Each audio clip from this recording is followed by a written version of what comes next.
stiff as a board onto the floor, making an oof when he hit as he shook the floor. Albacoba, Shirley, and Sonia carried Bruno off into his cage. Then they sealed it up and put on the door. Bruno had a big smile on his face and a cross-eyed look. And back on the asteroid, Newton was in the mine. Bailey was hiding well in the area. Suddenly, as Newton walked by, Bailey ran up and knocked Newton down. Newton rolled up onto his feet and fired. Bailey just stood there, and the yellow beam from Newton's ray gun's rifle just bounced off Bailey's chest. Bailey walked up to Newton and grabbed his gun, took it from him, bashed it over Newton's head, and swung around and smacked Newton in the face with his might. Newton was knocked up against the wall. Bailey turned around and ran off. His black hair seemed to shine in the sun. Bailey ran up the hill like a dragster running downhill.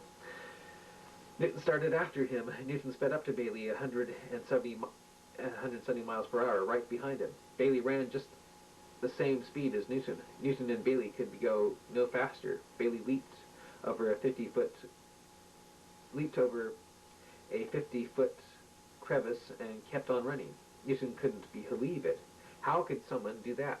Newton wondered, and he leaped over the crevice too. Bailey was now speeding up to 180. Newton could go no faster. He leaped up off the ground and flew over Bailey's head. Newton jumped down, and Bailey knocked him down before he could get his balance. Bailey ran up the hill and over it. He stopped dead in his tracks at a sheer cliff that was a 500-foot drop on a bunch of jagged rocks. Bailey couldn't move to the sides either. He couldn't move to the side either because he was boxed in with walls 300 feet high from being worn away. The only place out was back up the hill. Bailey started up the hill, but Newton was coming down it at that very time. Bailey leaped up off the ground and almost grabbed onto the cliff's edge. After seeing that, Newton took more caution and got ready for this supernatural person. Bailey realized that escape was impossible and got ready to battle with Newton. Newton walked down and stood a few feet away from Bailey. Bailey swung and bashed Newton on the side of the face. Newton fell down and got up. Bailey swung again, but Newton blocked, and there was a strange sound of metal being clashed together. Bailey swung around again, and Newton blocked again, and there was another sound of metal. Bailey punched Newton in the stomach and uppercutted Newton under the jaw. Newton staggered back. Bailey grabbed Newton by the spacesuit and threw him up against the canyon wall. Newton kicked Bailey in the stomach and bashed him on the back of the head as he bent over. Bailey sprung up and picked Newton up over his head. Bailey threw Newton 10 feet up the hill, then picked up a boulder twice as big as he and threw it at Newton. Newton ducked and the rock shattered on the canyon wall. Newton kicked Bailey in the side, but Bailey caught his leg and tossed Newton up against the wall. Newton jumped up and gave Bailey a left and right punch, then banged him on the back with his arm. Bailey hit the ground. Had enough? Newton asked. Bailey got up off the ground and didn't say anything, but gave a strange humming sound like a car. Bailey swung at Newton, but Newton grabbed Bailey's arm and flipped Bailey over his back. Bailey hit a bunch of jagged rocks up against the wall as on his back. How about now? Newton asked. Bailey didn't say, but got up off the ground. Bailey charged at Newton. Newton kicked him in the stomach with his knee and flipped Bailey onto his back. The humming stopped, and Bailey just laid there, motionless. Newton kicked Bailey in the side, and the mechanical sound started up again. Bailey jumped up and swung at Newton. Newton jumped down and kicked Bailey's legs out from underneath him. Bailey came down and bashed his face on a big jagged rock. Bailey got up again. Newton was shocked to see there wasn't any blood. Instead, Bailey's skin was torn and a metallic color showed underneath it. There was a slight crack underneath Bailey's chin, too. Newton swung up and bashed Bailey underneath the jaw. Bailey's whole face flew off and rolled off the cliff. Bailey's whole face was filled with wires and miniature computers. Bailey swung at Newton again, but Newton swung up and bashed Bailey in the wires. Sparks and electrical fire started up all over him. Newton gave Bailey a swift kick and knocked Bailey over the side of the cliff and shattered on the jagged rocks 500 feet below. Bailey exploded into nothing. The only thing that was left was a bunch of burned circuits in a human form on the rocks. Newton couldn't believe it. He was a real robot. Then after Newton got back his senses, he beamed back aboard Mutania and left the asteroid. This next story I'm about to read, if there's enough time, which is called Newton Gets a New Crew. Newton, we're orbiting Earth now, Shirley said. Now ask if there are any people available for a starship, Newton asked.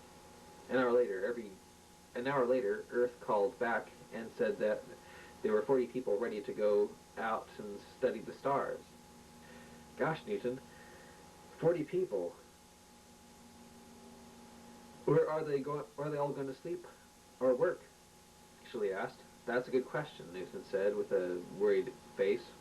A minute later, Newton and his crew were in the transporter room. Okay, beam them up, Newton demanded.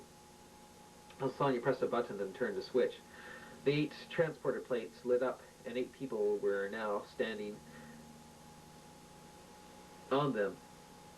They were all men and one giggling lady.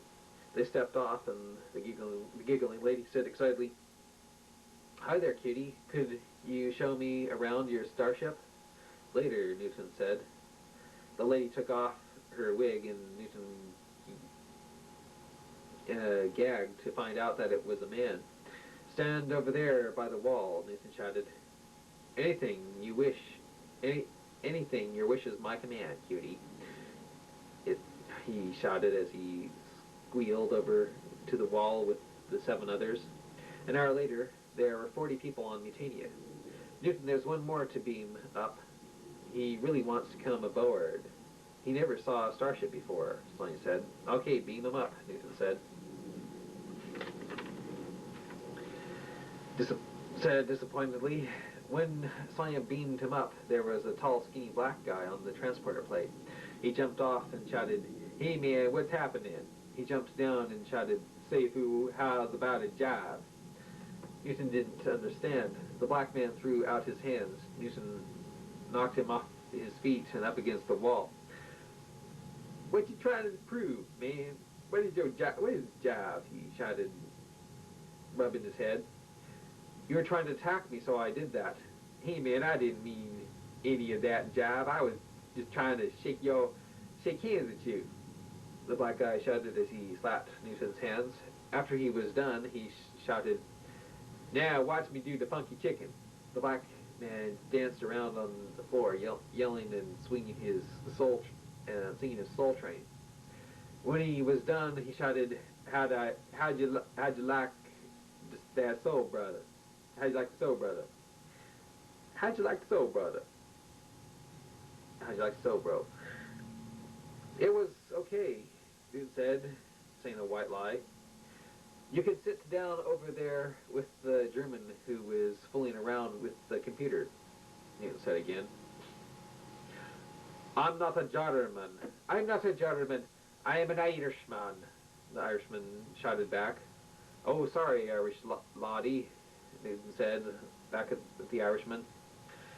"Hey man, is this a job you got here, man? Hey man, this is a job you got here, man. This computer really is funky. Watch this computer. Watch this. Watch this. What's 230 times 6? The computer shouted back right after he said that. 1,380. I'll ask you another one. What's 353 times 7? 2,471, the computer said again. Okay, now in number form. 2,319 divided by 10. 0.